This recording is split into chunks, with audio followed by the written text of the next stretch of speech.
মুখে লেখা আছে আমি আপনাকে ঘৃণা করি। ঈশা একটু আগে আমাকে ফোন করে বললো যে সে কোম্পানি শাটডাউন করে ব্রাহ্মণবাড়িয়া চলে যাবে। আর এই কথাগুলি ঈশা কেঁদে কেঁদে বলছে। কি হয়েছে ওর বলো? আই সবাইকে খোদা হাফেজ। বুঝলাম। হাতটা ধর। জি খোদা হাফেজ সবাইকে। জি ধরলাম। আপনার ম্যানার, আপনার পার্সোনালিটি অনেক ক্যারিজম্যাটিক। আপনার সেন্স অফ হিউমার বাহ, অসাধারণ। আমি তো প্রথম পরিচয়ে একদিনই আপনার ফ্যান হয়ে গেলাম।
তখন তো কিছুই খেলে না, অনেক খিদে পেয়েছে না? আসো খাবে, আসো।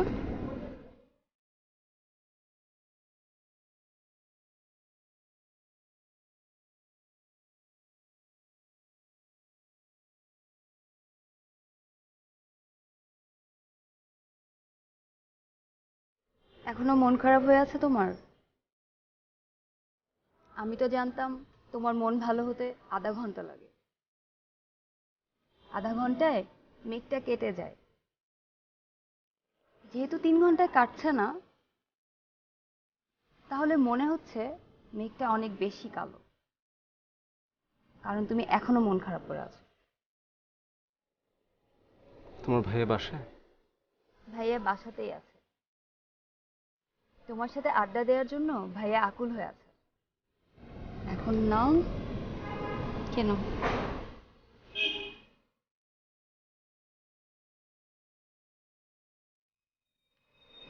তুমি খেয়েছো? হুম।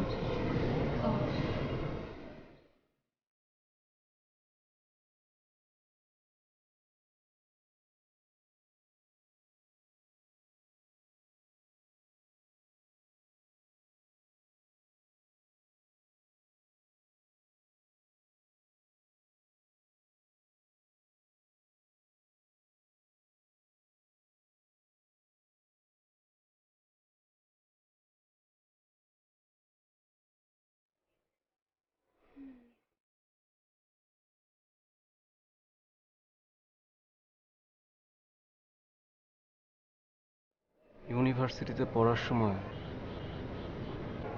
একটা মেয়েকে আমি ভালোবাসতাম।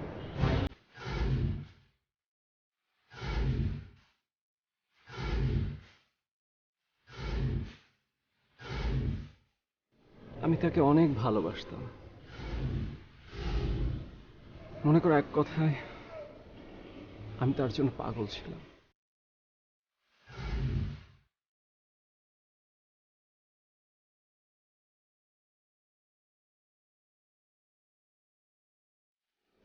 সে আমার সঙ্গে যা করেছে তার মতো জঘন্য আর কিছু হতে পারে না।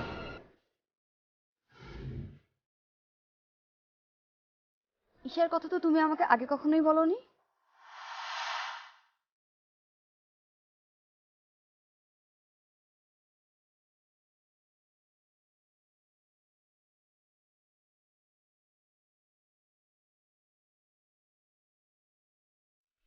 আমার জীবনের সবচেয়ে জঘন্য, সবচেয়ে নির্মম ছিল ঈশার অধ্যায়। এই কটা বছরে আমি আপ্রাণ ট্রাই করেছি ওকে ভুলে যেতে, আপ্রাণ ভাবে। তাই তোমাকে কখনো বলা হয়নি। তোমার তো এখন অনেক ক্ষমতা, তুমি তো চাইলে ইশারাকে এখন আবারও পেতে পারো।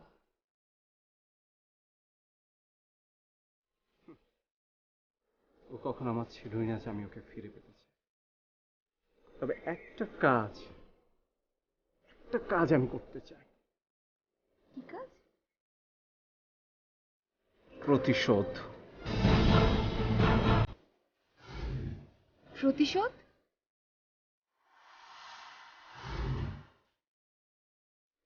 আর এই ব্যাপারে তুমি আমাকে হেল্প করবে।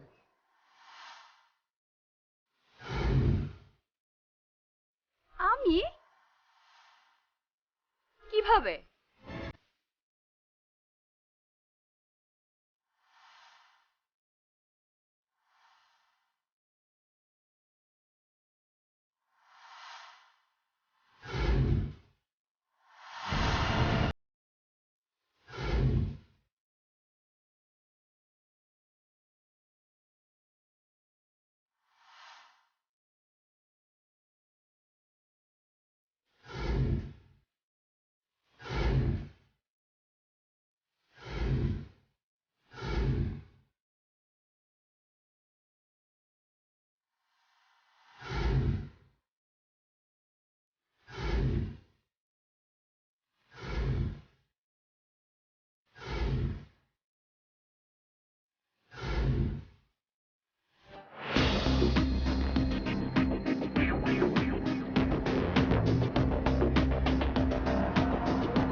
কি হয়েছে? তোমার সাথে একটা অতীব গুরুত্বপূর্ণ আলাপ করতাম চাই। একটু তোমার ঘরের ভিতরে যাইতে হবে, চল। না না, সরি সরি, কি হয়েছে কি? আর কথা বুঝা যায়, বুঝতে পারতাছো না, কথা আছে তোমার লগে। আপনি ড্রয়িং রুমে যেয়ে বসেন, আমি আসছি। আরে ড্রয়িং রুমে তো ওই যে ঈশা আর জেরিন দুনিয়ার কথা শুরু করছে, কথা তো আর শেষ হইতো না। চল ভিতরে যাই। হ্যাঁ হ্যাঁ, আমি ওটাই বলছি। আমার এই রুমে যদি ঈশা আর জেরিন এসে আপনাকে দেখে, তাহলে ওরা ভুল বুঝবে না? আমি সেটাই বলতে চাচ্ছি। আরে ব্যাক কল, আমি তো এই কথাটাই কইতাম আইছি। মানে?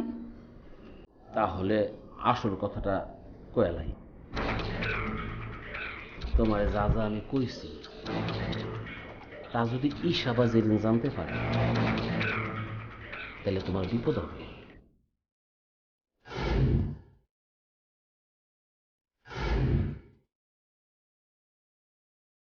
কি বিপদের কথা বলছেন আপনি? আমি ঈশারে বুঝায়াম যে তুমি আমার ইচ্ছার বিরুদ্ধে তুমি আমার লগে সম্পর্ক করতে চাও।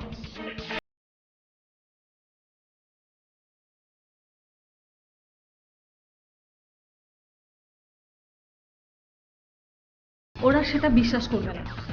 এমন অবস্থা তৈরি করব যাতে তারা বিশ্বাস করে, এক যুগে বিশ্বাস করবে। তখন কি হবে তুমি একবার ভাবো। কি হবে? তোমার চাকরিটা চলে যাবে, এই বাসা থেকে তোমার ধাক্কা দিয়ে বের করে দেওয়া হবে। কি আমি যা কইলাম তা শুনবা তুমি? প্লিজ আপনি যান। তুমি যদি আমার সাথে সম্পর্ক করতে রাজি না হও, তাহলে কিন্তু আমি তোমার বিপদ ঘটাবো। কি রাজি?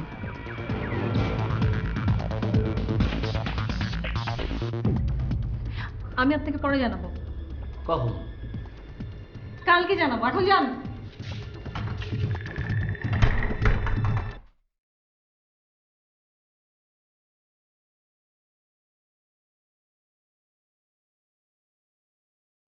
বুঝতাম পারতেছি না, বিপদটা কি হাসা হাসাই ঘটাই তুইব নাকি আওয়াজেই সারব?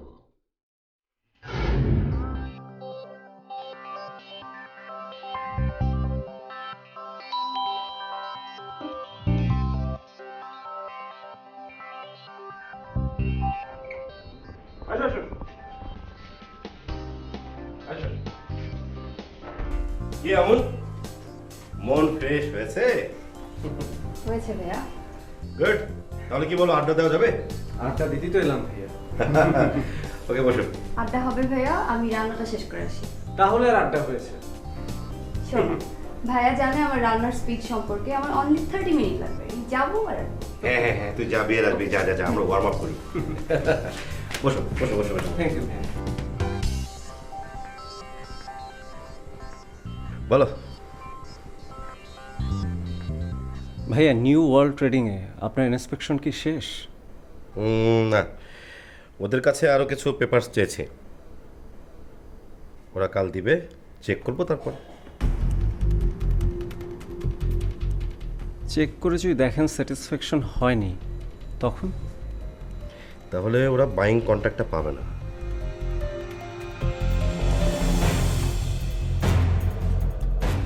আচ্ছা, কত টাকার contract?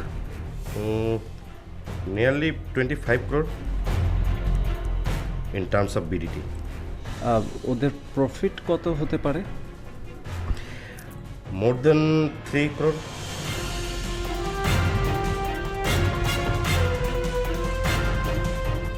Quite a big deal. Definitely. আচ্ছা ভাইয়া, আমি কি ধরে নিতে পারি যে ডিলটা আপনার উপর নির্ভরশীল? না, ঠিক তা নয়। আসলে হোলস্টার একটা switch company, dealing in readymade garments, আর আমাদের কোম্পানিটা হচ্ছে হোলস্টারের Bangladesh representative. New world switch কোম্পানিকে অর্ডার করেছে, ওরা গার্মেন্টস কিনে নিবে, আর হোলস্টার আমাকে পাঠিয়েছে ইন্সপেকশন করতে। আচ্ছা, আর তুমি তো জানো যে বিদেশি কোম্পানির অনেক বেশি কন্ডিশন থাকে, এখন ওরা যদি সব কন্ডিশন ফুলফিল করতে পারে তাহলে কন্ট্রাক্ট পাবে, না হলে পাবে না।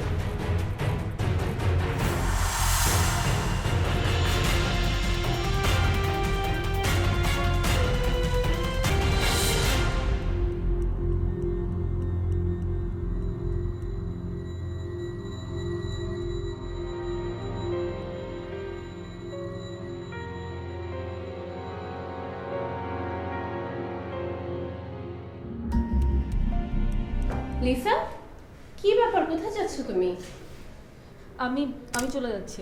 আরে চলে যাচ্ছে মানে কি পাগলামি শুরু করলে? তুমি লাগেজ নিয়ে কোথায় যাচ্ছ এখন? আমি আমি একটা মহিলা হোস্টেলে উঠবো। মহিলা হোস্টেল মানে? আমার পক্ষে এখানে থাকা সম্ভব না। আচ্ছা তুমি আগে আমাকে বলো কেন সম্ভব না, কি হয়েছে আগে এগুলো তো বলবে, আমাকে বলো। না, আমার আমার কিছুই ভালো লাগছে না, ব্যাস। লিসা, না এগুলো ছাড়ো, ভেতরে যাও। এসো ভেতরে, এসো।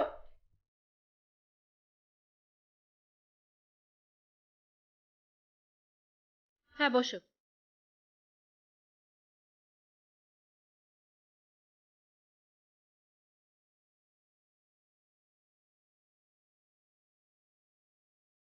কি ব্যাপার বলো তো, তোমার কি রবিনের সাথে ঝগড়া হয়েছে নাকি? না না, তাহলে ঈশা কিছু বলেছে? না তাও না? তাহলে কি রাজন ভাইয়া কোনো প্রবলেম করেছে? আমাকে আর কোনো প্রশ্ন করো না, আমি কোনো অ্যান্সার দিতে পারবো না। উফ, লিসা তুমি কি কোনো কারণে সত্যি কথাটা বলতে ভয় পাচ্ছ বলো তো?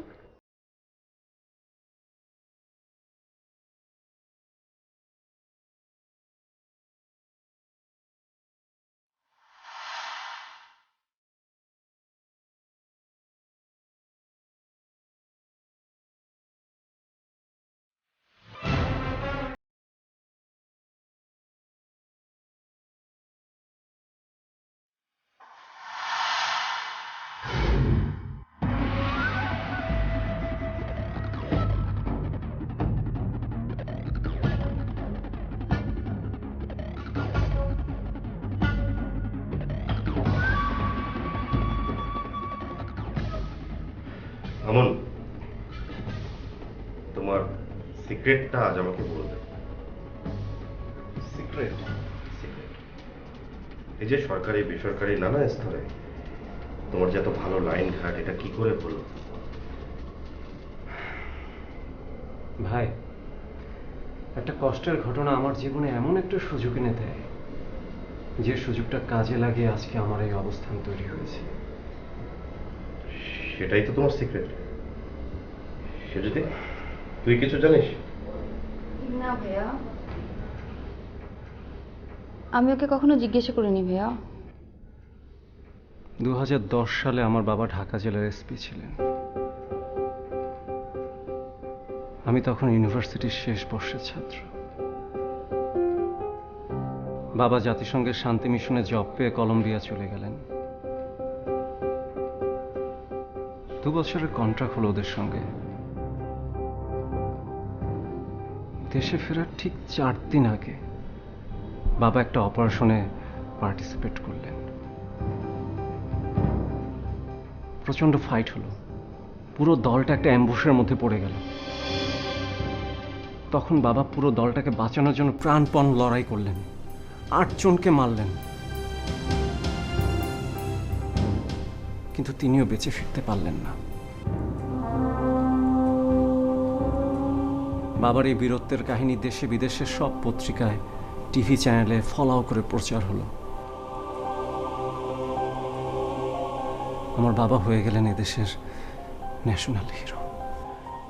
বুঝতে পারছি। এরপর থেকে দেশের বিভিন্ন জায়গায় তোমার সুযোগের দরজাটা খুলে গেল। ঠিক তাই, আমি যেখানে গিয়েছি সেখানেই সবাই আমাকে কাজ দিয়েছে। তুমি কি মনে করো তদবিরবাজি কি সম্মানজনক কোনো কাজ? আমি মনে করি ভাইয়া, আমি বিশ্বাস করি আমি যা করি সেটা একটা সেবা। আমি কখনো টাকা উপার্জন করাকে মুখ্য মনে করিনি, আমি মানুষের উপকার করাটাকে মুখ্য মনে করেছি। আমি জানি টাকা তোমার কাছে মুখ্য না, তাহলে ঢাকা শহরে 4-5টা বাড়ি থাকতো তোমার। শাহান ভাই, আমি ভাড়া বাসায় থাকি, কিন্তু আমি বলবো না আমি অসচ্ছল। আমার যতটুকু সচ্ছলতা তার চেয়ে অনেক বেশি আমার স্যাটিসফ্যাকশন। ভাইয়া, হুম? অনেক হয়েছে সিরিয়াস কথা, দেখো কয়টা বাজে। অনেক হয়েছে রাত, চলো ডিনারটা সেরে নিই। ঠিক বলেছিস, খিদে পেটে একেবারে আড্ডা জমছে না। চলো চলো চলো, আসো।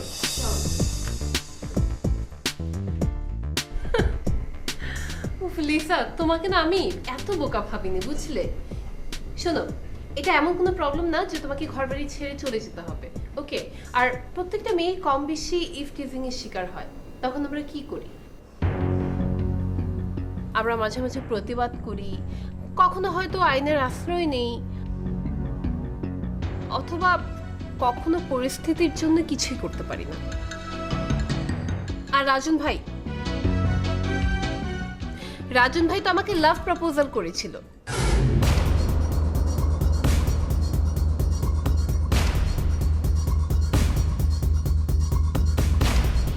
এই পুরুষ শাসিত সমাজে আমাদের অবস্থান কিন্তু এমনিতেই দুর্বল।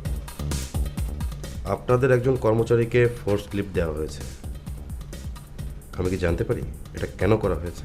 ওকে কে সাসপেন্ড করলো? লিসা, ওরা তোমাকে হারাতে চাইবে না। ওদের কাছে আমি বড় না সাহেন শাহ বড়? তোমার স্থানটাই বড় হওয়া উচিত।